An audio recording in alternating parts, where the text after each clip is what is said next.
রাসূলুল্লাহ সাল্লাল্লাহু আলাইহি সাল্লাম সাহাবায়ে কেরামদেরকে বলতেছেন, তোমরা কি জানো নামাজ, রোজা, দান, সদকার চেয়ে বড় একটি ইবাদত আছে? আমি কি সেই ইবাদতের কথা তোমাদেরকে বলবো না? সাহাবায়ে কেরামরা এই কথা শুনে আশ্চর্য হয়ে গেলেন। বললেন, নামাজ, রোজা, দান, সদকার চেয়েও বড় ইবাদত? ক্বালু বালা ইয়া রাসূলুল্লাহ সাল্লাল্লাহু আলাইহি সাল্লাম, হে আল্লাহর রসুল, আপনি অবশ্যই সেই ইবাদতের কথা আমাদেরকে বলবেন।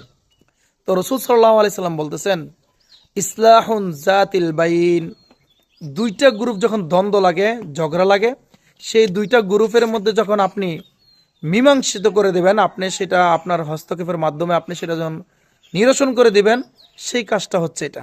আমাদের সমাজে এরকম আছে, যখন দুইটা গ্রুপ ঝগড়া করে বা দুইজন মানুষের ঝগড়া লাগে, তখন মাঝখানে তৃতীয় পক্ষ হিসাবে আমরা গিয়ে করি, তেল ঢেলে দেই বা ঘি ঢেলে দেই, মানে সেটাকে আরো বাইরে বাড়িয়ে দেই। আল্লাহ সুবহানাহু ওয়া তাআলা আমাদেরকে যেন এই বড় একটি